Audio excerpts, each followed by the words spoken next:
अस्सलामुअलैकुम everyone, welcome back to my YouTube channel. आज मैं लेके आई हूँ आपके लिए लिंग्विस्टिक से रिलेटेड एक बहुत ही इंपॉर्टेंट टॉपिक जिसका नाम है फोरग्राउंडिंग। कि हम देखेंगे फोरग्राउंडिंग को कितनी कैटेगरीज में डिवाइड किया गया है और इसके प्रिंसिपल क्या हैं। तो चलिए टाइम वेस्ट ना करते हुए वीडियो स्टार्ट करते हैं। अच्छा, what is foregrounding? Foregrounding in a text is a way to make it stand out from ordinary writing. Foregrounding is when you manipulate words or sentences to be put in such a way that may seem to be grammatical incorrect, but it attracts attention. Foregrounding से मुराद language को उस तरह से use करना है जो कि आम यूज़ या आम तौर तरीके से डिफरेंट हो। देखने में ये सेंटेंस जो सा है वो हमें गलत लगता है, ग्रामेटिकली हमें वो इनकरेक्ट लगता है, लेकिन वो हमें एक प्रॉपर मीनिंग भी दे रहा होता है और हमें उसमें अट्रैक्शन भी फील होती है। Foregrounding is the mother of literature and it sets apart literature from the norms of ordinary language. Foregrounding को लिटरेचर की मदर भी कहा जाता है। एक लिटरेरी वर्क को हम देखें और नॉर्मल जो बातचीत होती है उसमें जो लैंग्वेज यूज़ की जाती है उनमें वाज़िह तौर पे फ़र्क होता है।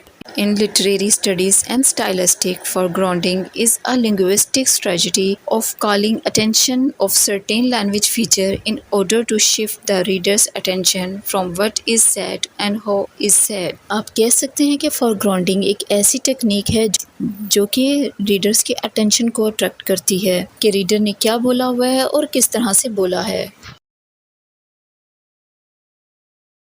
Foregrounding is effective. Besides inducing stickiness, defamiliarization helps to invoke the feelings of the reader. Once a reader encounters an unfamiliar text, special area in the mind which is responsible for affect in intensified. जब भी कोई reader एक text को पढ़ता है तो वो area जो कि एक यूनिक अंदाज में लिखा जाता है या अनफेमिलियर वे में लिखा जाता है वो रीडर्स की अटेंशन को अट्रैक्ट करता है। Foregrounding and time. Since foregrounding texts are striking and invocative, they should take longer time for processing and comprehension. For example, when a reader finds verb ellipses or grammatical inversion, he needs much more time to figure out the meaning of the text, of the tense.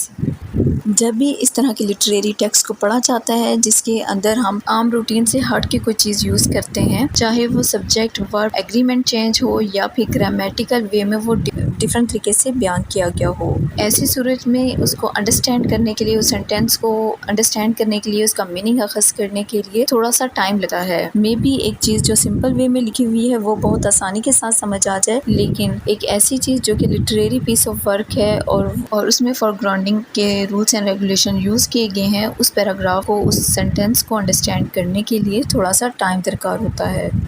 Foregrounding is universal. If foregrounding is tricking, effective and time-consuming, are such foregrounding effects universal or relate to specific type of individuals? Yes, the effects are present in all groups, individuals of the reader's background or interest.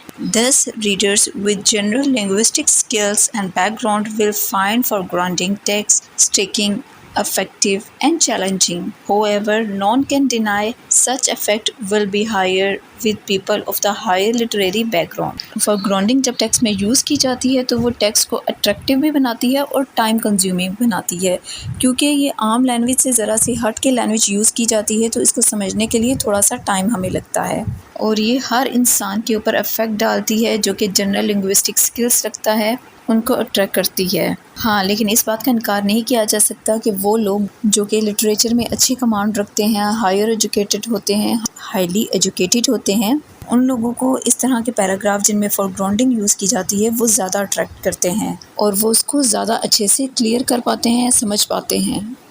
और last में हम एक दफ़ा इन सारे points को conclude कर लेते हैं कि फोरग्राउंडिंग जो है इसे मदर ऑफ़ लिटरेचर भी कहा जाता है और राइटर फोरग्राउंडिंग को यूज़ करते हैं अपने वर्क को आउटस्टैंडिंग बनाने के लिए, इफ़ेक्टिव बनाने के लिए। और फोरग्राउंडिंग से हम सेंटेंस को मैनिपुलेट करते हैं जिससे हमें सेंटेंस देखने में तो ग्रामेटिकली इनकरेक्ट लगता है, लेकिन वो अपने बिहाफ पे हमें फुल मीनिंग दे रहा होता है। तो ये तो थी शॉर्ट सी वीडियो जिसके अंदर हमने फोरग्राउंडिंग को डिस्कस किया। अब पार्ट 2 के अंदर हम डेविएशन को डिस्कस करेंगे और उसकी कितनी काइंड्स है उसको डिटेल के साथ डिस्कस करेंगे। और नेक्स्ट जो पार्ट है उसमें हम पैरेललिज्म को डिस्कस करेंगे। तो अगर आपको वीडियो पसंद आती है तो प्लीज़ इसे लाइक करें और चैनल को सब्सक्राइब करना ना भूलिएगा। मुझे दीजिए इजाज़त, मिलते हैं नेक्स्ट वीडियो में, तब तक अपना बहुत सा ख्याल रखिएगा।